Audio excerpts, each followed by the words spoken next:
Bienvenue donc sur cette conférence qui a trait aux investissements immobiliers et financiers, à l'art du leverage. Donc aujourd'hui, on va parler de la complémentarité entre les actifs financiers immobiliers, comment faire du levier, comment intégrer vos instruments financiers dans une stratégie d'acquisition immobilière et puis pouvoir générer de la vélocité patrimoniale. Alors avec moi, Michael Wiesenfeld et Alexandre Quentin. Michael, je vais commencer par te décrire en premier. Donc voilà, tu es à Miami comme moi. Tu es courtier, broker immobilier également. Tu as une deuxième casquette en tant qu'investisseur immobilier. Alexandre Quentin, qui est partenaire à USA France, également notre directeur en investissement. Donc voilà, je vous laisse. Alexandre, tu commences ou Oui, absolument. Je vais commencer de parler à la fois des actifs financiers et son mariage avec les actifs immobiliers. Et puis, on va laisser la parole avec Michael, qui va nous parler justement du marché immobilier et notamment la Floride, dans lequel il est expert. Donc, je vais partager mon écran, vous montrer un petit peu ce que je vous ai préparé pour aujourd'hui. Et puis, on va ouvrir la discussion, évidemment, et les questions pour l'Assemblée. Très bien. Et donc, n'hésitez pas à poser vos questions. On essaiera d'y répondre à la fin de cette session. Si pour une raison ou une autre, on n'a pas le temps de toutes les faire à ce moment-là, vous pouvez toujours rejoindre le booth ou prendre directement rendez-vous avec Alexandre, par exemple. Voilà, je te laisse la parole. Très bien. Merci, Cédric. Pour rappel, en quelques mots, à USA France Financials, nous sommes une équipe de 15 personnes. On est basé à Philadelphie, San Francisco, Los Angeles, Miami et New York. Et nous permettons aux cadres, aux entrepreneurs français qui sont basés ici aux États-Unis, de pouvoir gérer leurs problématiques financières. Donc, ça prend bien évidemment en considération tous les aspects, que ce soit de succession, de retraite, de protection familiale, de placement. Tous les aspects qui puissent avoir un impact sur notre futur financier, on est capable d'apporter une valeur ajoutée. Et cela, que nous restions pour le reste de notre vie ici aux États-Unis ou qu'on rentre un jour en France ou ailleurs, nous avons cette capacité d'ajouter cet élément de flexibilité ou de portabilité si besoin est. Pour aujourd'hui et pour cette conférence, on va voir comment marier ces actifs à la fois financiers et immobiliers de la manière la plus optimale possible. Donc premièrement, comment créer un système de cash flow qui soit le plus efficace possible. Comment optimiser ce système? Troisièmement, comment booster son rendement grâce à une planification financière qui est dite holistique? Et enfin, comment monétiser ses investissements immobiliers? Donc tout d'abord, comment créer un cash flow modèle qui soit le plus efficace possible? Alors pour ce faire, je vais vous faire un petit graphique pour illustrer mon point. Quand on se lève le matin, on va créer de la valeur patrimoniale. C'est ce que j'appellerais cash creation. On se lève le matin, par exemple, si on est employé, on va recevoir un paycheck toutes les 2 semaines, ou si on est entrepreneur, on va avoir potentiellement un salaire, mais également on va compter sur l'agrandissement de la valeur de son entreprise, on va créer de la valeur patrimoniale, puis que l'on va déposer rationnellement dans une warehouse, que j'appellerais cash capture, qui est généralement matérialisée par une banque. On dépose donc notre argent dans une banque. Et quand notre argent est à la banque, puisque celui-ci ne nous rapporte pas grand-chose, on va se poser des questions de savoir où l'optimiser. Et c'est ce que j'appellerais cash flow creation. Donc, ce sont des solutions, par exemple, d'immobilier, qu'on va pouvoir discuter avec Michael Wiesenfeld dans quelques minutes, ou par exemple le marché financier ou autre, ou investir dans sa propre entreprise, etc. On va trouver des solutions patrimoniales qui vont permettre de faire grandir notre patrimoine de manière exponentielle, qui va nous générer des intérêts, des dividendes, des revenus, de créer un cercle vertueux pour qu'un jour, quand on souhaite s'arrêter de travailler, notre patrimoine puisse prendre le relais et ainsi de garder le style de vie, de pouvoir être indépendant financièrement le plus rapidement possible, et cela pour le reste de notre vie et potentiellement impacter la génération future de manière positive. Et au-delà, on va avoir ce que j'appellerais cash protection. Donc, ce sont tous les éléments à mettre en place au-dessus de votre cash flow system pour pouvoir protéger celui-ci. Il y a vraiment 3 risques majeurs: un décès, problématique de santé et un procès contre nous. Il y a 12 manières de se protéger ici aux États-Unis. Soit vous êtes non protégé, soit protégé mais pas de manière optimale, ou bien protégé de manière optimale. C'est important que vous ayez par exemple une umbrella policy en cas de procès contre vous, qui viendrait se mettre on top de votre protection à la fois sur la voiture, mais également sur vos habitations, mais également potentiellement, je ne sais pas si Michael va en jeter quelques mots, mais dans la structuration de vos actifs, notamment de vos investissements immobiliers, il est généralement intéressant ou opportun d'y créer des compagnies, des LLC ou autres, pour créer un genre de fossé entre vous et un potentiel procès de personnes qui seraient amenées à avoir une injury, une blessure dans votre bien immobilier. Donc, on a des solutions à la fois financières, d'assurance, mais également juridiques pour pouvoir ne pas avoir d'impact négatif pour le reste de votre vie et de protéger votre système. Donc, il y a à la fois des problématiques donc, de santé, de décès, mais également de procès à prendre en considération. Il y a 12 manières de se protéger. Nous avons notamment eu une conférence aujourd'hui lors du symposium USA France Financials sur ce thème. N'hésitez pas à revoir cette conférence pour être protégé de manière optimale ici aux États-Unis. Revenons à ce graphique. Généralement, la partie cash capture ici est généralement omise de notre prise de décision patrimoniale. Quand on a du cash à la banque, on se pose la question de savoir mais qu'est-ce qu'on va pouvoir en faire? Comment est-ce qu'on va pouvoir l'optimiser? Pourquoi? Parce que évidemment, à l'heure actuelle, quand on a du cash à la banque, on a une double problématique. Une première, c'est que quand on met du cash à la banque, malheureusement, avec l'inflation, nous perdons en pouvoir d'achat tous les jours. Et deuxièmement, quand on a du cash à la banque, qui gagne de l'argent sur notre dos? C'est la banque. Et on va essayer de la squeezer un maximum pour faire en sorte que notre argent puisse travailler pour notre foyer et non pas pour le compte de la banque, et probablement même faire l'inverse, que ce soit la banque qui travaille pour notre stratégie de gestion patrimoniale. Donc, généralement, quand on a du cash à la banque, on se pose ces questions-là. Mais pour moi, la meilleure institution au monde pour la gestion du cash opérationnel, c'est une banque. Quand il y a du cash qui est en dépôt, ils ne vont pas le laisser, ils vont pas le regarder, ils vont le mettre au travail. Et donc, l'idée, c'est de pouvoir créer sa propre banque familiale. On va pouvoir déposer de l'argent et également financer des activités à rendement, de la même manière qu'une banque. Ou par exemple, quand on dépose de l'argent, on va être rémunéré 1 à 2%, et la banque, elle, va le prêter à quelqu'un d'autre, disons à 5 à 6%. Donc évidemment, ils vont se marger sur la différence. Et bien tout simplement, si cette marge est réalisée par la banque sur leurs fonds propres, par exemple 5 moins 2, ça nous fait 3%, ils ont généré 3% de rendement. Mais comme la banque n'est que intermédiaire, donc si par exemple ma banque est PNC Bank et que quelqu'un d'autre c'est Bank of America, si moi j'ai décidé d'avoir ma banque PNC Bank avec mes liquidités que j'ai déposées chez eux, vont pouvoir les utiliser pour pouvoir les prêter à quelqu'un d'autre. Et donc comme ils utilisent l'argent des épargnants, on pourrait argumenter que comme ils ne sont que intermédiaires dans la relation, ce n'est pas vraiment 3% de rendement qu'ils ont qui serait sur leur fonds propres, mais en fait, ils seront plus proches des 300% de rendement de par leur capacité d'intermédiaire. Et en fait, ils vont pouvoir prêter cet argent non pas à une personne, mais grâce à ce système qu'on appelle de fractional banking, ils vont pouvoir prêter cet argent-là non pas à une personne, mais 2, 3, 5, 10, 15 personnes derrière. Et donc, si on multiplie par 10 personnes, évidemment, on va démultiplier les rendements. Donc, l'idée, c'est de pouvoir mettre en place dans sa stratégie patrimoniale sa propre banque familiale pour à la fois déposer de l'argent et financer ses activités à rendement et ainsi de recapturer ce qu'on appelle le coût d'opportunité ou le time value of money qui est si bien réalisé par les banques en elles-mêmes. Donc, l'idée, ce n'est pas d'aller créer une banque brick and mortar et rentrer dans sa banque, mais c'est de pouvoir utiliser un actif. De par notre analyse globale et internationale, nous avons identifié un actif qui existe ici aux États-Unis que vous pouvez mettre en place tant que vous êtes aux États-Unis. Vous avez un lien fort avec les États-Unis. Vous y habitez, vous y travaillez, vous êtes carte verte, green card, vous avez un visa de travail, vous avez un lien avec les États-Unis. Vous pouvez tirer avantage de cet instrument, peu importe où vous serez à l'avenir.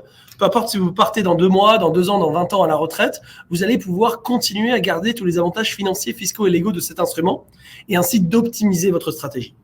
Et bien cet instrument, on l'a identifié et c'est ce qu'on appelle un WALI.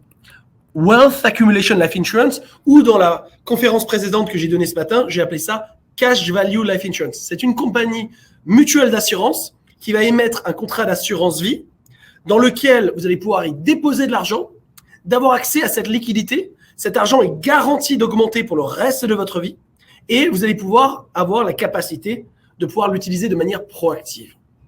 Donc, pourquoi est-ce que cet instrument et pas un autre pourrait jouer un rôle clé dans cette perspective de banque familiale? Alors, faisons déjà un point sur la stratégie globale. Je vais juste revenir un tout petit peu en arrière, puisque j'ai écrit sur cette slide-là. Pour créer de la valeur patrimoniale, on a 2 manières, c'est ownership and real estate, d'avoir sa propre entreprise, mais également l'immobilier.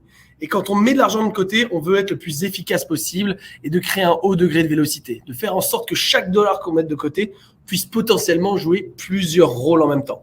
Et c'est exactement ce que l'on va voir. Donc, quels seraient les attributs positifs d'une classe d'actifs, quelle qu'elle soit, pour que cet instrument puisse jouer le rôle de banque familiale? Alors, des attributs, ce serait par exemple la liquidité de cet argent, avoir un contrôle, de la sécurité, une croissance qui soit garantie, ce serait super, des limites élevées de contribution, des avantages fiscaux, qui soient portables et flexibles en cas de retour à l'international, en France ou ailleurs, qui soient privés, que personne n'ait de regard dessus, qui ait de la protection contre d'éventuels créditeurs ou en tant que banqueroute, et qu'il soit également collatéralisable, qu'on peut utiliser l'argent qui est à l'intérieur une deuxième fois, qu'on ait justement cette capacité de pouvoir se leverager derrière, et des options avantageuses de prêt. Alors, quelles sont les classes d'actifs qu'on pourrait utiliser quand on a fait cette analyse? On peut utiliser par exemple l'immobilier. Si vous avez déjà un bien immobilier, si vous créez ce qu'on appelle de l'equity, c'est-à-dire que la valeur de votre bien est supérieure au prêt immobilier qui vous reste à payer, vous créez de l'equity. Cet equity peut être liquide. On va voir les différentes façons de liquider ou de créer de la liquidité sur son bien immobilier. Mais on peut avoir ce qu'on appelle une HELOC, Home Equity Line of Credit.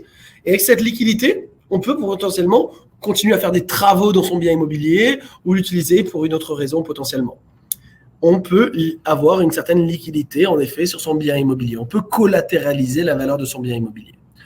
Si nous avons un business, on peut avoir des prêts ou des lignes de crédit qui seraient basées sur de l'actif de l'entreprise, que ce soit par exemple des machines ou des stocks. Des stocks, je parle des stocks par exemple alimentaires par exemple. Des actions. Si nous avons des actions, par exemple avec nos clients, quand on a un portefeuille d'investissement avec nos clients, nous avons la possibilité de leur créer une ligne de crédit. Imaginez que vous avez un portefeuille de 100 000 $, vous pourriez avoir une ligne de crédit de 50, 60 000 $ qui est à disposition pour pouvoir faire un down payment sur un bien immobilier, par exemple. L'avantage ou l'inconvénient de cela, c'est que le marché va augmenter et baisser. Et donc, évidemment, il faut prendre ça en considération. On peut le faire sur de l'épargne. Fin des années 90, on pourrait avoir un CDI, un certificat de dépôt qui nous payait à peu près du 7-8% de rendement dans les années 90 et potentiellement y adosser une ligne de crédit. Alors qu'à l'heure actuelle, les CDIs ont augmenté. On est plus proche des 3,5-4% maintenant sur les CDIs, des produits bancaires. Nous sommes brokers également en produits bancaires, donc les CDIs. Et on est à peu près à 3,5 à 4 mois et on est près des 4% à 9 mois. Donc on peut générer maintenant du rendement sur nos certificats de dépôt.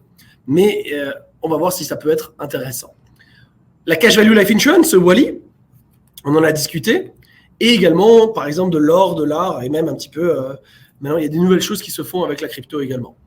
Mais bon, on peut, avec l'ensemble de ces classes d'actifs que vous voyez à l'écran, avoir de l'argent qui grandit dans la classe d'actifs et de manière parallèle, avoir une ligne de crédit attachée par une banque généralement qui nous met à disposition du cash, qui va mettre ce qu'on appelle un lien en anglais, qui va mettre en tant que collatéral l'actif et nous donner accès à des liquidités, généralement des taux d'intérêt intéressants puisque ils ont la garantie de revoir leur argent parce que sinon, ils vous prennent l'actif qui est sous-jacent.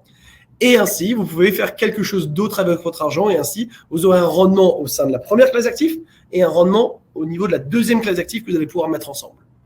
De tous ces attributs-là, à part l'épargne, qui ne génère pas vraiment beaucoup de rendement à court terme, ce sera la cash value life insurance qui est important à considérer parce que c'est le seul où on a la garantie d'augmentation tous les ans et en plus avoir l'espoir d'avoir un rendement qui est supérieur ou égal à l'inflation sur le long terme. Alors qu'avec l'épargne, généralement, on est toujours lagging, on est toujours derrière, évidemment, ce que l'inflation va pouvoir nous donner. Donc, nous avons identifié de tous ces actifs-là, cette cash value life insurance comme l'instrument le plus intéressant pour créer ce rôle de banque familiale. Voilà les 12 attributs effectifs de cette cash value life insurance. Premièrement, nous avons une assurance décès attachée à l'instrument. En plus d'avoir une épargne qui va grandir, nous avons une assurance décès supplémentaire qui va être payée à nos bénéficiaires, que ce soit l'époux, l'épouse, les enfants, les petits-enfants, les neveux, etc. On peut mettre n'importe qui en tant que bénéficiaire et nous allons avoir des avantages fiscaux là-dessus, que ce soit aux États-Unis, en France, peu importe dans le monde. On va garder nombreux de ces avantages fiscaux, notamment sur cette contrat d'assurance décès attaché à cette cash value life insurance. C'est en plus de l'épargne qui va grandir. Et c'est parce qu'il y a cette assurance décès que nous avons, c'est la plus grande niche fiscale ici aux États-Unis. On va avoir une liquidité et un contrôle de notre épargne. On va avoir une croissance garantie. C'est garanti d'augmenter chaque année. En plus de cela, on va avoir accès à des dividendes annuels parce qu'on va aller avec des compagnies mutuelles d'assurance. En ce moment, on peut s'attendre à gagner entre 3 et 5% de rendement net de frais, net d'impôts. Sur le long terme, s'il y a une augmentation des taux d'intérêt, on peut s'attendre également à que ces dividendes ici vont également augmenter à l'avenir. On a 160 ans de data, c'est pas un actif qui est sexy du moment, ça existe depuis 1860. Quand il y a une augmentation des taux d'intérêt, les dividendes généralement suivent derrière et on a un très bon hedge contre l'inflation sur le long terme. On a des avantages fiscaux. Quand on met $1 dedans, il n'y a plus jamais d'imposition derrière, à la fois avec l'augmentation du cash et l'utilisation du cash derrière, peu importe où on est dans le monde. Des limites élevées de contribution, c'est un contrat qui est privé, personne n'a de regard dessus. On a de la protection contre d'éventuels créditeurs ou en tant que banqueroute dans la majorité des États. On peut y ajouter des options en cas d'invalidité. C'est la compagnie d'assurance qui va continuer à nous payer nos primes pour nous. On va dire, ça vient de manière additionnelle à nous couvrir en cas de pépin de santé. Et également pour des problématiques de soins dépendance, d'EHPAD par exemple en France ou de long-term care ici aux États-Unis, de pouvoir accéder en amont de son décès à l'assurance décès pour payer ses frais de long-term care aux États-Unis ou en France. Comme vous pouvez le savoir, aux États-Unis, ça coûte extrêmement cher. On parle à peu près de $13 000 par mois en moyenne pour faire face à ces frais de long-term care aux États-Unis. Mais pour moi, là où je trouve que l'instrument va pouvoir être extrêmement judicieux dans la manière dans laquelle on va le structurer, c'est notamment sur ces 3 derniers attributs. C'est le fait qu'il puisse être collatéralisable, qu'on va pouvoir utiliser cet actif qui lui est garanti d'augmenter, que les banques trouvent extrêmement attractive, parce qu'il faut savoir que les banques elles-mêmes détiennent plus de cash value life insurance au niveau de leur compte que de real estate, que d'immobilier dans leurs comptes globaux. Alors, il y a des banques qui ont des milliers et des milliers d'agences à travers le pays. En termes de valeur, ils ont 2 fois plus de valeur en cash value life insurance que de real estate, que d'immobilier. Pourquoi ? Parce que c'est considéré comme du tier 1 capital, comme l'actif le plus sécurisé de leur compte. Et donc, comme ils connaissent très bien l'instrument, ils adorent vous donner accès à des liquidités et de prendre en garantie votre contrat d'assurance vie, qui lui va continuer à jouer son petit bonhomme de chemin à 3 à 5%. Mais au-delà de cela, la banque va vous dire, vous avez un super contrat ici, on va pouvoir vous mettre à disposition des liquidités à des taux d'intérêt extrêmement favorables, donc des options avantageuses de prêt ou de ligne de crédit et des options avantageuses de remboursement, de par la garantie de l'instrument que vous allez pouvoir mettre en place. Alors, comment est-ce que ça s'articule ? Eh bien, l'idée, c'est déjà que si on mettait juste cet instrument en place pour une diversification classique, ça aurait déjà du sens en termes de prise de décision patrimoniale. Parce que vous aurez un rendement qui est attractif. On parle de 3 à 5% net d'impôts, net de frais, qui équivaut entre 4,5% et 6,5% de rendement équivalent, si on prend un impact fiscal et des frais. C'est ininterrompu et exponentiel pour le reste de notre vie. C'est ce qu'on appelle true compounded growth. Il n'y a aucune année négative, c'est garanti d'augmenter et ça va rester avec nous pour le reste de notre vie. Et lors du décès, il y aura encore un montant supplémentaire en plus qui partira à la génération future. Alors, à quoi va ressembler ce système de cash flow optimisé avec le graphique que je vous ai fait dans la première slide? Premièrement, on se lève le matin, on constitue de la trésorerie, on va pouvoir mettre de l'argent de côté. Dès que c'est le cas, on va pouvoir le déposer dans notre Cash Value Life Insurance. On va le déposer et l'avantage, c'est que maintenant, il va générer ces 3,3 à 5% de rendement tax-free pour le reste de notre vie. Ça va continuer à augmenter de manière exponentielle. Ça ne s'arrêtera plus jamais. En parallèle, on va y attacher soit un prêt qui est garanti par la compagnie mutuelle d'assurance avec laquelle on a souscrit le contrat, ou bien on va aller voir des banques qui ont potentiellement des options plus avantageuses en termes de prêt, qui vont nous dire « Ok, vous avez un contrat, vous avez une épargne, on va vous mettre à disposition 95% de l'argent disponible dans votre contrat. » Donc, par exemple, si vous avez 100 000 $ dans votre contrat, on va vous mettre à disposition 95 000 $. Et ces 95 000 $ peuvent être activés pour n'importe quelle raison. Investir dans un bien immobilier, de faire l'apport, par exemple, dans un bien immobilier, d'investir dans sa propre entreprise, dans lequel on est en contrôle de son temps, son énergie, de son argent, et de potentiellement générer plus de rendement ici, ou tout simplement pour des dépenses, par exemple d'université, aux autres pour les enfants, et ainsi de suite. Il faut savoir que généralement, de manière optimale, quand on va faire un achat d'un bien immobilier, on va essayer de faire travailler l'argent de la banque. Donc, généralement, aux États-Unis, pour éviter ce qu'on appelle les PMI, les assurances supplémentaires, il faut faire un apport minimum de 20%, d'avoir un prêt de 80% qui, lui, va être à un taux donné sur 15 ans, sur 30 ans, etc. On peut le structurer. Mais généralement, l'apport des 20%, de manière optimale, ne se fait jamais en cash. La raison étant que si on faisait l'apport en cash directement, et bien maintenant, le cash est maintenant de ces 20% est bloqué au sein du bien immobilier. Il se retrouve sans possibilité de faire quelque chose d'autre. Il va faire son petit bonhomme de chemin au sein du bien immobilier, en espérant que l'immobilier, en effet, va gagner de la valeur sur le long terme, mais il va ne jouer qu'un seul rôle de rester au sein du bien immobilier. À l'inverse, si on passe d'abord par son contrat d'assurance vie, on va générer du 3 à 5%, on dépose son dollar dedans, et ben on va utiliser un deuxième dollar qui est le même qui a été positionné. Donc, $1 va jouer deux rôles en même temps, à la fois au sein de son contrat et maintenant, il va être positionné au sein de l'apport ici et va pouvoir faire son bonhomme de chemin au sein du bien immobilier. Et évidemment, ici, on va faire donc le prêt immobilier, ce mortgage, pour se leverager. Donc, au lieu d'avoir que 80% du bien qui serait mis au travail par la banque, maintenant, c'est 100% et c'est l'argent de quelqu'un d'autre, c'est l'argent de la banque qui maintenant travaille pour notre foyer. Au lieu qu'on soit squeezé par la banque, c'est maintenant nous qui allons squeezer la banque et faire en sorte que c'est leur argent qui va travailler pour nous et notre foyer. Alors, à quoi ça ressemble? Tout simplement, voilà, vous avez votre Cash Value Life Insurance. En manière parallèle avec votre iBlock, vous allez déposer l'argent dans un bien, soit immobilier ou autre. On parle de l'immobilier aujourd'hui.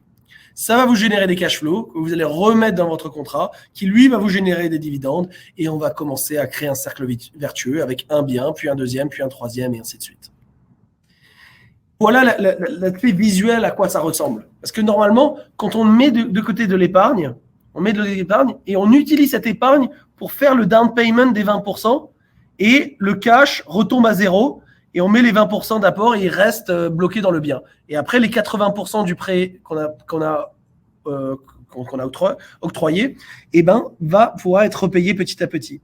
Alors que si on utilise maintenant cette iBlock, l'argent mis à disposition par la banque de manière parallèle, qu'on va utiliser pour les 20% d'apport, maintenant, l'argent qui est à l'intérieur de votre Cash Value Life Insurance, lui, ne s'arrête jamais d'augmenter. Il continue à avoir ce compounding effect, cet effet démultiplicateur à 3 à 5% qui, lui, continue de courir. Et petit à petit, en repayant nos prêts, eh ben, on va se retrouver en effet avec nos 4 biens immobiliers, mais également une énorme poche de cash parce qu'on a recapturé ce qu'on appelle en termes financiers le coût d'opportunité ou le time value of money. Et voilà comment est-ce qu'on peut être beaucoup plus efficace de manière optimale en ayant à la fois de l'argent qui travaille toujours pour nous et une deuxième fois dans des projets qui ont du sens et qui vont pouvoir booster nos rendements, soit de l'immobilier, du financier, notre propre entreprise et ainsi de suite. Le dernier point que je souhaite aborder avant qu'on passe à la conclusion et qu'on passe évidemment la parole à Cédric et Michael. Comment est-ce qu'on peut monétiser ces biens? Parce qu'on entend souvent, oui, l'immobilier, on perd la liquidité. Ce qui n'est pas faux, mais je vais essayer de vous montrer qu'on peut quand même créer de la liquidité sur un bien immobilier. Premièrement, vous pouvez vendre le bien et ainsi créer de la liquidité. Deuxièmement, vous pouvez downsizer. Si par exemple vous avez une grande maison, les enfants sont partis à l'université et que vous avez maintenant trop de bedrooms, de chambres qui ne servent à rien, vous pouvez simplement repartir sur un bien un peu moins grand et justement de pouvoir avoir la liquidité entre le plus grand bien et le plus petit bien. Vous pouvez refinancer.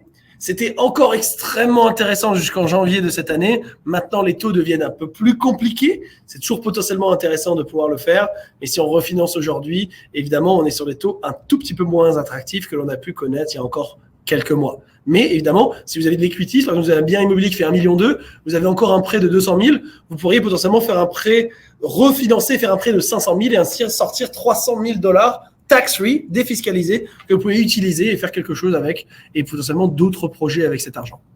Et enfin, vous pouvez faire une HELOC, ou à partir de 62 ans, ce qu'on appelle une RELOC, ou HECM, Home Equity Conversion Mortgage. À partir de 62 ans, vous pouvez avoir une ligne de crédit qui, elle, est garantie d'augmenter quelle que soit la valeur de votre bien à l'avenir. Vous allez mettre en place cette ligne à un moment donné, à partir de 62 ans, sur la valeur du bien à l'instant T. Et cette ligne de crédit va maintenant augmenter avec un taux fixe qui est à peu près de 5%. Et cette ligne de crédit va augmenter quelle que soit l'évolution de la valeur de votre bien. Si la valeur de votre bien baisse, votre ligne de crédit, elle continue à augmenter, non corrélée à la valeur de votre bien à l'avenir, qui peut être extrêmement intéressant, notamment dans une perspective qu'on appelle une car strategy. On en parlera dans la prochaine conférence d'ici une demi-heure.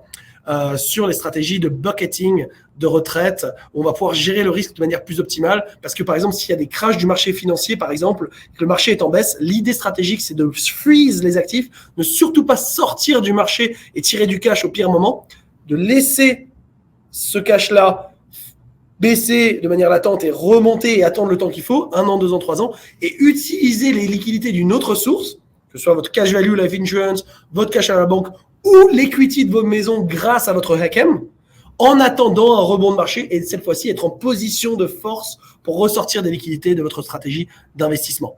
Donc, extrêmement intéressant également d'utiliser la valeur de votre immobilier également au sein de votre stratégie patrimoniale, à la fois en phase d'accumulation, mais également en phase de retraite.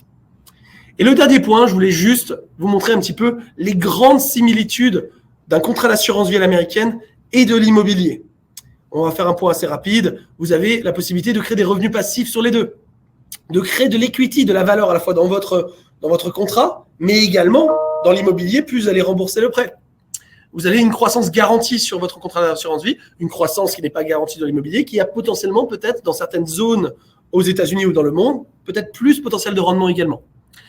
Une protection contre l'inflation sur les deux cas. Des liquidités. On a vu qu'on peut avoir des liquidités sur l'immobilier. On a bien évidemment la liquidité sur votre cash value life insurance. On l'a vu avec un prêt, avec une ligne de crédit, mais également on peut tirer le cash en direct si on le souhaite. On peut avoir de l'effet de levier qui est double, à la fois faire un prêt pour payer ses contrats d'assurance vie et son immobilier, mais également d'utiliser des prêts, des HELOC ou des iBlock de l'autre côté pour pouvoir tirer ces liquidités-là. Donc un double effet de levier à la fois en aval, mais également en amont si vous souhaitez. Les avantages fiscaux, ils sont nombreux. Déjà, dans la cash value life insurance, c'est après impôt, taxe déférée, tax free. Pour le reste de votre vie, peu importe dans le monde.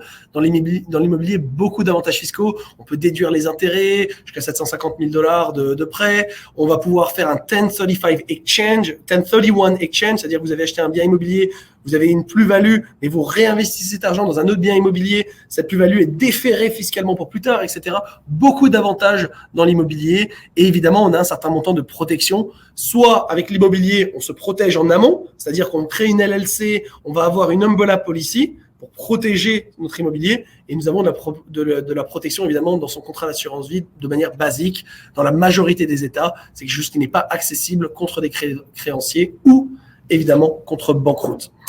Je vais m'arrêter là pour aujourd'hui. N'hésitez pas à reprendre contact si vous le souhaitez. Et je vais laisser la parole à Cédric et Michael pour me parler un peu plus d'immobilier.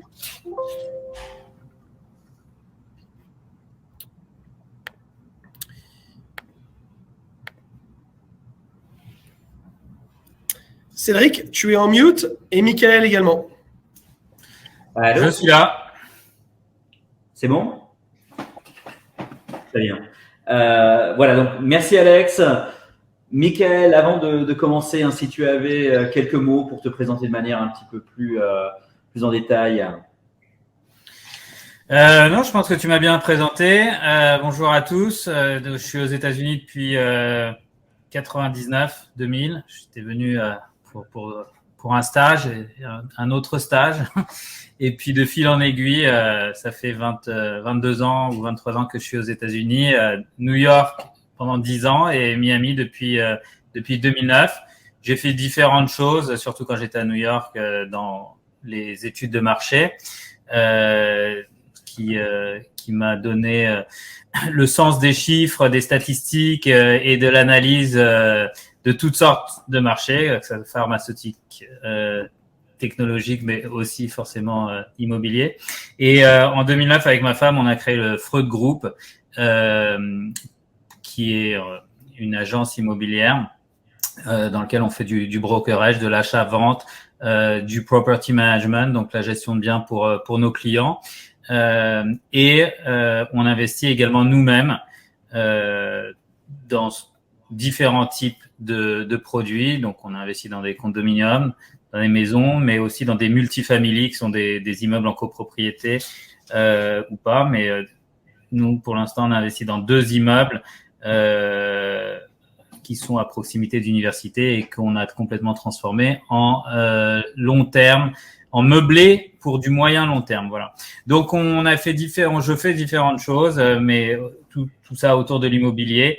Et donc j'ai un peu les 2 casquettes, celui qui vous vend, qui vous vend, qui achète avec vous et qui gère vos biens, mais aussi votre casquette à vous, à savoir celui qui doit acheter, identifier le produit, identifier les quartiers pour nos propres besoins, et on essaye d'en faire bénéficier nos clients autant que possible. Après, on n'a pas tous les mêmes objectifs, on n'a pas tous les mêmes moyens, mais on partage autant que possible ce que nous, on trouve de par nos propres recherches. Et c'est d'ailleurs comme ça qu'on a commencé avec l'immobilier. À l'époque, à New York, avant que le Freud Group soit créé, on faisait ça sans qu'on ait de structure pour nous-mêmes ou pour la famille. Et on s'est dit, autant continuer à s'ouvrir et à donner ce type de conseils à une clientèle qui soit pas forcément dans le cercle d'amis et cercle famille immédiate. Voilà. Très bien, merci. Alors, parlons un petit peu, et voilà, je vais te lancer plusieurs questions. Parlons un petit peu des perspectives du marché de l'immobilier en Floride et particulièrement à Miami. Rassure-moi, est-ce que mon appartement vaut toujours quelque chose? Et également, est-ce que on est dans le cadre d'un marché d'acheteurs ou de vendeurs? Alors le marché se porte toujours bien. La demande est toujours forte et supérieure à l'inventaire existant. Donc c'est ce qui maintient les prix, même si les marchés. Bon, quand je parle de marché, je parle de la Floride, mais bon, c'est vrai sur les États-Unis en général. Le marché s'est quand même stabilisé. Et on est aujourd'hui un peu en deçà de où on était il y a 4-5 mois, c'est-à-dire aux alentours de juin, mai-juin 2022, qui je pense était un pic. Alors après, ça dépend encore une fois des quartiers, des comtés, des types de produits, etc. C'est assez difficile de généraliser quand on parle d'immobilier, surtout en ce moment où les choses bougent très très vite. Des espèces de vases communicants, mais dans l'ensemble, c'est un marché qui se tient très bien, qui est plus sain parce qu'il y a plus de folie. C'est-à-dire que pendant le Covid, Miami et la Floride en général a bénéficié de cet effet de catastrophe et effet d'urgence qu'avaient les gens de New York et de Californie, entre autres, qui avaient presque l'impression que s'ils ne partaient pas de suite de New York, leur vie ne pouvait plus avoir de sens. Donc, ils arrivaient ici et ils se battaient sur le peu de biens qu'il y avait à disposition. Et c'est pour ça que énormément de biens partaient bien au-dessus du prix demandé et que c'était très, très difficile. Aujourd'hui, ce sentiment d'urgence, et j'aime bien utiliser l'image de la bouteille d'eau qui est la seule bouteille d'eau au milieu du désert. C'était un peu ce que c'était le marché immobilier il y a un an. Aujourd'hui, on n'est plus dans ce phénomène d'urgence, mais les gens ont découvert Miami de par le Covid, ont découvert que c'était bien autre chose que ce qu'ils avaient éventuellement en tête, à savoir la fête, la plage, etc., et que c'est une ville très complète, qui est devenue une ville très complète, importante. Quand je dis complète, c'était à la fois culturellement, mais aussi professionnellement, avec une scène startup qui est une des plus importantes des États-Unis. D'ailleurs, pendant le Covid, il y a eu d'énormes mouvements de gens de la Silicon Valley, de boîtes de la Silicon Valley qui sont venus ici. Avant, on avait des boîtes qui étaient moyennes, petites, moyennes et plus ou moins grandes, mais on n'avait pas de grosses boîtes à Miami, par exemple. Là, il y a Google qui est arrivé, il y a Microsoft qui est arrivé. Donc, on est passé à un autre niveau et les gens ont découvert ça ces 2 dernières années et donc ont envie de venir vivre une nouvelle aventure à Miami, mais ils ont le temps de le faire. Donc, s'ils trouvent pas un bien qui correspond à ce qu'ils souhaitent dans 2 semaines ou dans un mois, ils ont le temps parce que à New York, les choses sont retournées à la normale, à Los Angeles, les choses sont retournées à la normale, etc. Donc, pour ton appartement, si tu l'as acheté il y a 6 mois, bon, tu l'as peut-être acheté au pic, mais sur le long terme, ce sera toujours un très bon achat. Et si tu l'as acheté avant le Covid, alors là, tu es très bien. J'aimerais bien donner peut-être quelques chiffres. Bon, encore une fois, je peux pas donner les chiffres sur tout, mais je serais ravi de les donner au cas par cas. Peut-être pas en question en live parce que j'ai pas tous les chiffres en tête, mais par email ou par téléphone. Mais par exemple, sur la Floride, les prix ont augmenté entre septembre 2021 et septembre 2022 de 15%. Okay, si on compare mois 12 sur une période de 12 mois. Donc c'est monté et c'est un peu redescendu, mais on est quand même aujourd'hui à 15% de hausse. Si on regarde les prix moyens de vente, alors sur les maisons, qui était vraiment le produit qui avait explosé pendant le Covid, à Miami par exemple, on est en baisse. Donc entre septembre 2021 et septembre 2022, on est en baisse de 5%. Mais à Fort Lauderdale, par exemple, on est en hausse de 10% et à Palm Beach, on est en hausse de 7%. Ça, c'est sur les maisons. Sur les condominiums, qui était en fait le 2e étage de la fusée qui a décollé à Miami et en Floride par rapport à la hausse des prix. Donc, ça a d'abord commencé avec les maisons, ensuite les condominiums. À Miami, on est à 20% d'augmentation entre 2021 et 2020, entre septembre 2021 et septembre 2022. Donc, les maisons qui ont explosé, ça se dégonfle un tout petit peu, mais bon, on parle de 5%. Après une énorme hausse. Quand je dis énorme, c'est qu'elles ont augmenté de 100-200%. C'est en fonction des quartiers, etc. Et dans les condos, là, on est toujours dans une bonne tendance haussière. Voilà. Bon, après, ça dépend encore des quartiers, des types de buildings, etc., etc.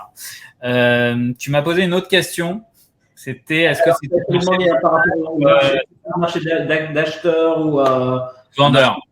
Alors, en début d'année, on en avait parlé, je pense, ensemble. C'était un marché qui était extrêmement côté vendeur, donc avec de multiples offres au-dessus du asking price. On est toujours dans un marché vendeur, aussi bien sur les maisons que sur les condos, mais c'est quand même beaucoup plus équilibré qu'avant. Le nombre de jours pendant lesquels les biens restent sur le marché est assez stable, mais si on regarde en Floride ou à Miami les chiffres des transactions qui se sont faites au-dessus du prix demandé, donc ce qui est l'indicateur un des indicateurs pour voir où se porte le marché, où est la tendance.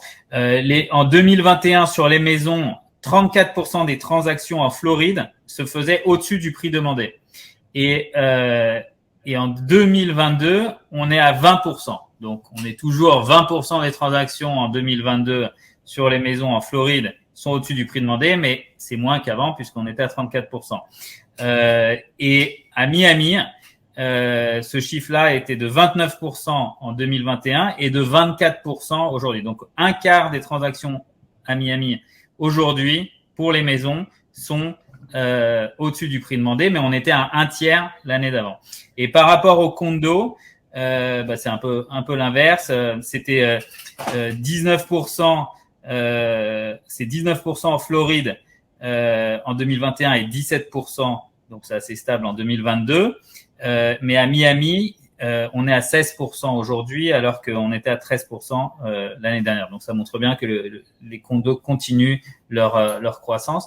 Dans l'ensemble, on le voit tous les jours parce qu'on fait ça tous les jours. On voit que si un bien n'est pas bien pricé, n'est pas au bon prix, on n'a pas beaucoup de demandes. Mais dès qu'on le met à un prix qui est correct, donc un peu au-dessus du prix auquel ça devrait être vendu, on a énormément de demandes et ça part relativement vite. Donc c'est un marché qui devient plus intéressant pour les acheteurs et c'est un marché et c'est encore un marché intéressant pour ceux d'entre vous qui sont propriétaires à Miami ou en Floride et qui souhaitent vendre avant que éventuellement ça continue à s'équilibrer un peu plus bas. Mais la tendance, pour moi, elle est très haussière sur le sud-est de la Floride à horizon 5-10 ans. Très bien. Et par curiosité, est-ce que tu vois des quartiers qui se démarquent à Miami en termes d'attractivité?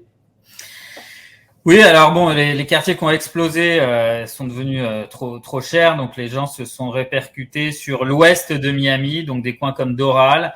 Moi, les coins que j'aime bien, c'est par exemple le coin de Shenley Park, le coin de ça s'appelle West Miami, donc c'est juste à côté, c'est juste au sud de l'aéroport et juste à l'ouest de Coconut Grove et de Coral Gables. C'est des quartiers donc qui donnent accès à ce que donne accès Coral Gables, c'est-à-dire les écoles surtout, et un prix un peu plus avantageux. Alors c'est plus cher que ce que c'était avant le Covid, mais c'est toujours raisonnable. Donc pour moi ça c'est les bons quartiers.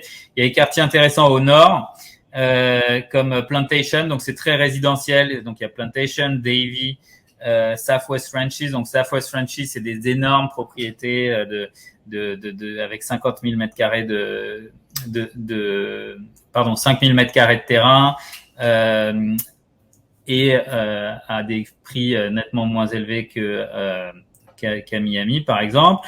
Davie, c'est des propriétés de taille de celles de Miami, mais très résidentielles dans des communautés privées avec sécurité et des infrastructures type tennis, piscine commune, etc., etc. Donc c'est très famille, très sympa et assez central en fait, puisque c'est entre Palm Beach et c'est à la hauteur de Fort Lauderdale, mais c'est entre Palm Beach et Miami. Voilà, ça c'est des quartiers intéressants. Pour des investisseurs, moi je trouve que ce qui est aussi intéressant, alors ça dépend des budgets, hein, mais si pour des gens qui ont des plus petits budgets ou pas d'ailleurs, mais disons entre 250 000 et 800 000 dollars, à Miami, je pense que tout le quartier Art déco de South Beach va commencer à prendre de la valeur. C'est un quartier qui était toujours plus ou moins stable, qui a jamais vraiment augmenté depuis 10 ans. Depuis 8 ans. Et là, aujourd'hui, on voit que comme le cœur de Miami a explosé au niveau des prix, à la fois à l'achat, mais aussi en locatif, beaucoup de gens n'ont pas envie de partir, quand je parle des locataires, donc n'ont pas envie de changer de ville et donc se disent, tiens, il suffit que j'aille d'un côté à l'autre de la baie, donc d'aller à South Beach pour pouvoir toujours vivre à Miami, mais à des prix inférieurs. Et donc on voit les loyers augmenter là-bas aussi, mais disons que c'est le troisième étage de la fusée par rapport aux endroits où qui ont monté et qui sont en train de monter au niveau de leur valeur à Miami. Donc le premier étage c'était les maisons, deuxième étage les condos, Et maintenant, je pense que, en tout cas, sur Miami, il y a l'ouest de Miami qui marche et le Art Deco, donc à South Beach, qui est en train de monter et qui va prendre de la valeur parce que c'est encore très raisonnable à l'achat et à la location aussi, même si ça augmente. Très bien, merci. Alors, parlons un petit peu des produits phares, des produits qui ont le vent en poupe et également de ceux qu'on peut utiliser pour faire des effets de levier.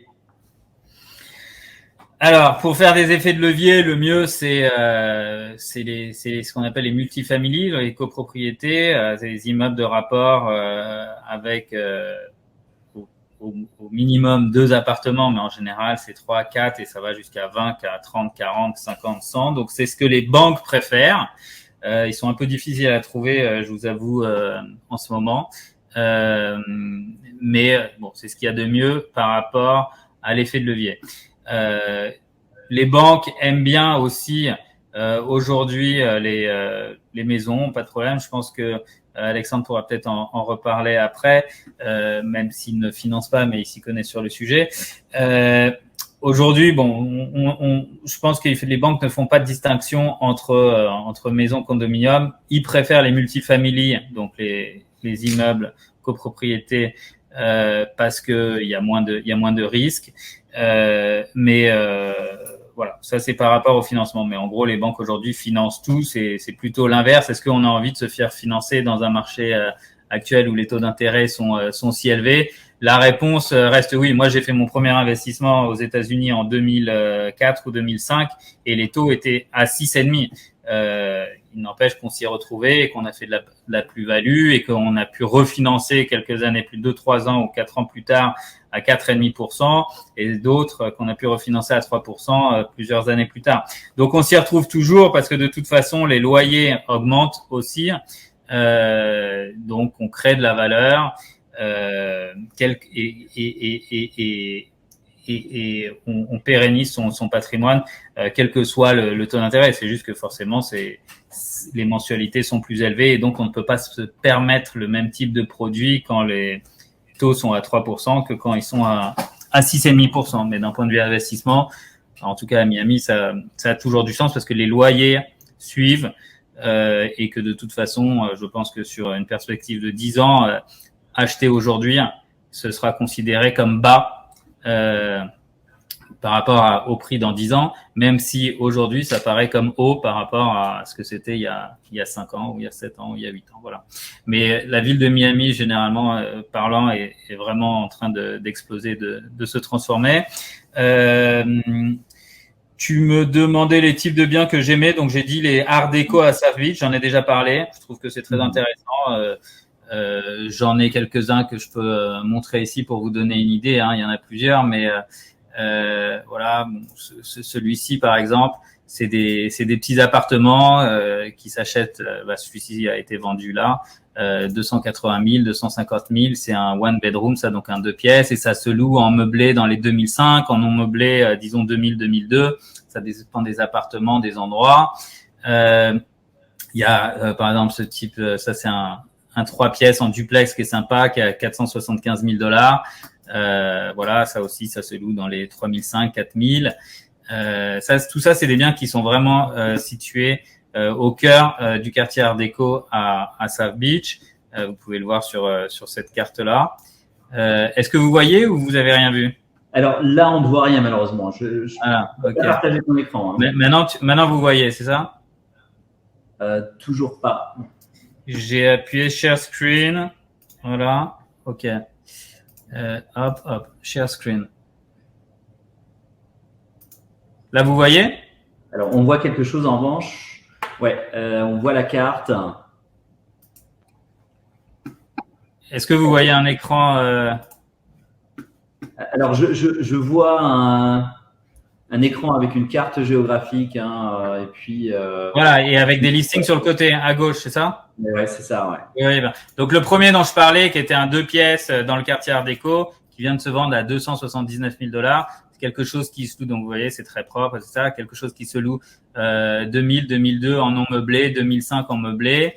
Vous avez ce 2 bedroom ce 3 pièces que j'aime bien, qui est en duplex aussi à South Beach. qui est très propre, 475 000 $, qui se loue dans les 3005 en non meublé, 4000 disons en meublé. Bon, vous avez les autres types de produits qui sont intéressants. Alors il y en a plein et ça dépend. J'ai fait un petit poll, mais je crois pas que les gens aient répondu pour savoir quel était leur budget. Donc j'ai essayé de faire un échantillon de biens que je trouvais intéressants à différents types de prix. Vous avez les 3 bedrooms, donc il y a de plus en plus de familles qui arrivent à Miami. Et donc traditionnellement c'est un inventaire qui est pas important sur Miami, donc c'est un inventaire qui est en forte demande et qui a plus de pression à la hausse, une pression haussière. Donc moi j'aime bien par exemple celui-là, il est à 800 000 $, c'est un duplex qui est au bord de l'eau à Miami Beach. Ça aussi c'est un bon produit d'investissement. Voilà, donc j'ai fait exprès de choisir des choses un peu abordables. Et puis après sur Brickell, vous avez des biens plus chers, comme vous pouvez les voir ici. Alors ça fait partie des 3 bedrooms qui sont plutôt dans la catégorie pas cher sur Brickell dans le luxe, 1,3 million, 1,8 million, etc., etc.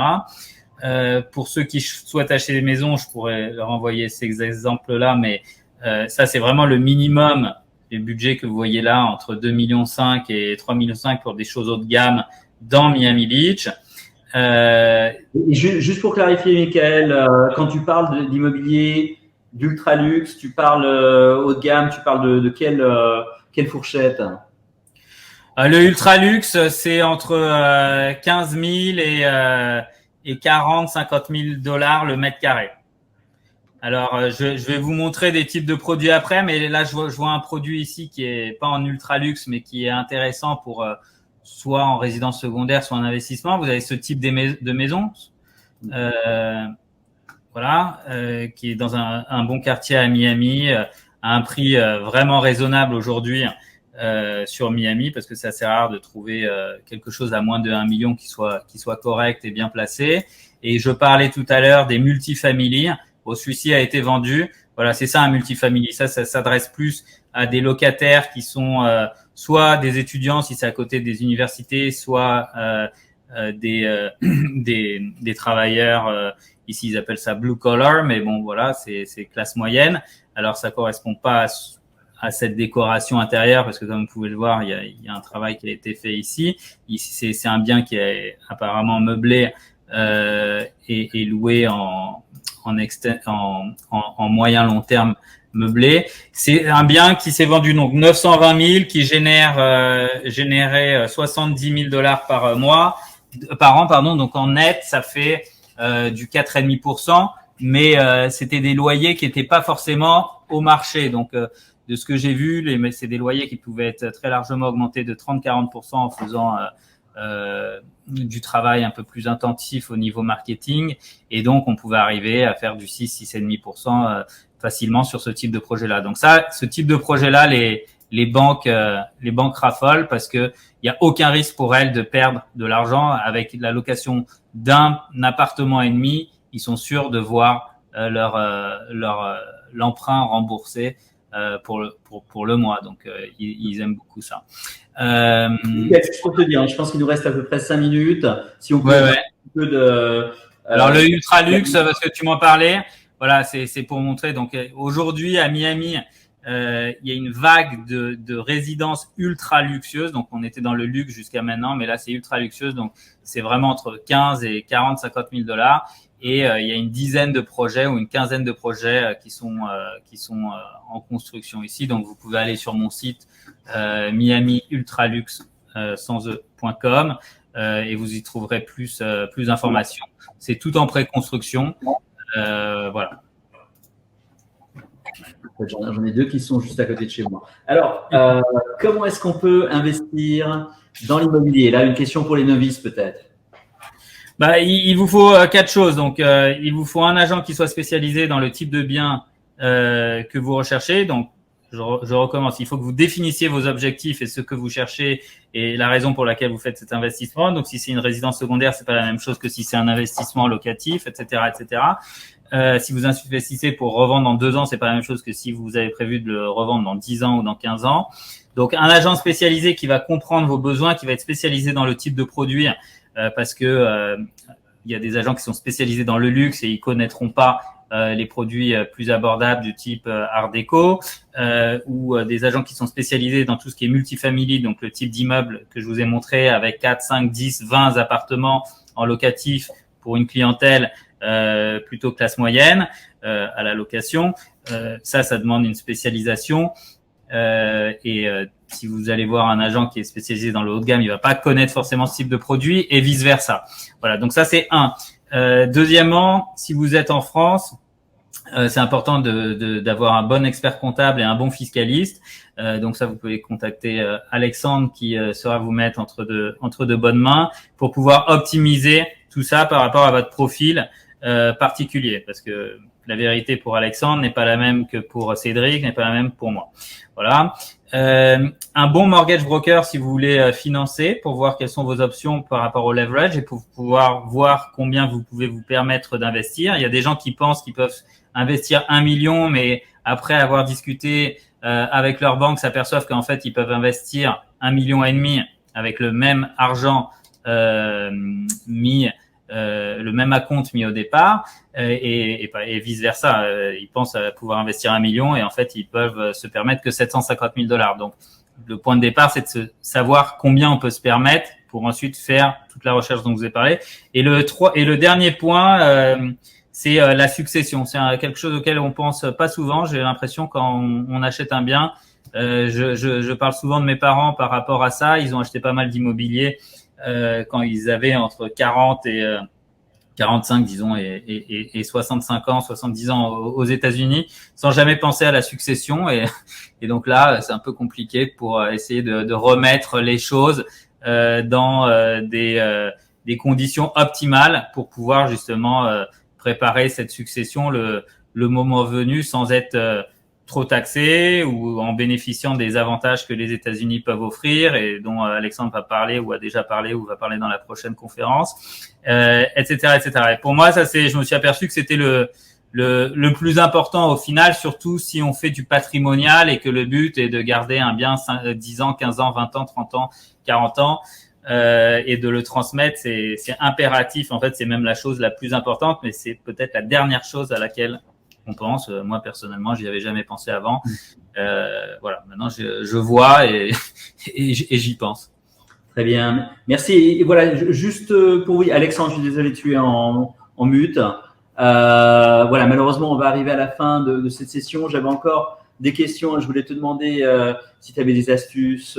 Enfin, bon, tu as commencé déjà d'y répondre. Il y avait peut-être une question qui nous a été demandée par Jean-Christophe Boisdard avant qu'on se quitte. Je ne sais pas si on a le temps. Est-ce qu'on peut collatéraliser des biens immobiliers situés en France avec une banque US ou un établissement qui acceptera un collatéral? Moi, j'ai des clients qui ont fait ça. Alors, ils collatéralisent pas, mais ils obtiennent des lignes de crédit de leur banque en France. Et avec cette ligne de crédit, ils achètent aux États-Unis. Donc, on a des clients qui ont fait ça ces dernières années parce qu'ils bénéficiaient de taux extrêmement bas, 1,2, 1,5%, et qui ont acheté aux États-Unis. Donc, je sais que c'est possible. Par rapport aux tips, si on a 30 secondes, je déconseille les flips en ce moment parce que les coûts des matériaux sont toujours incertains et les délais de construction sont toujours incertains. Et avec des taux d'intérêt élevés, on est complètement dans l'inconnu, on peut se retrouver à faire une très mauvaise opération. Ne pas acheter en se basant sur la valeur des loyers des 6 derniers mois parce que les choses bougent très vite, donc ça peut baisser comme ça peut augmenter, etc. Donc, il faut être très conservatif et pas acheter pour faire du Airbnb sans s'être renseigné sur la réglementation en vigueur dans le quartier, dans votre building, parce que le Airbnb est assez interdit partout dans Miami et très réglementé. Donc il y a des immeubles où c'est possible, il y en a d'autres où c'est pas possible, et des quartiers où c'est possible et des quartiers où c'est pas possible. Donc si vous achetez en pensant que vous allez faire du Airbnb et que en fait vous pouvez pas, vous avez fait un très mauvais investissement. Voilà. Très bien. En tout cas, on va devoir se quitter, juste pour vous dire. On se retrouve sur une autre session, sur celle des retraites françaises et américaines. En tout cas, un grand merci. S'il y a encore des questions, n'hésitez pas à vous adresser directement à Alexandre, à Michael. Mais en tout cas, en espérant que voilà, vous ayez appris quelque chose pendant cette session basée sur l'immobilier et les effets de levier. Alexandre, Michael, merci beaucoup. À très vite. Cédric. Merci, Alexandre, merci à tous. Et si vous avez des questions, n'hésitez pas à les poser par email. J'imagine que l'email est quelque part et je serai ravi d'y répondre. À très bientôt. À très vite.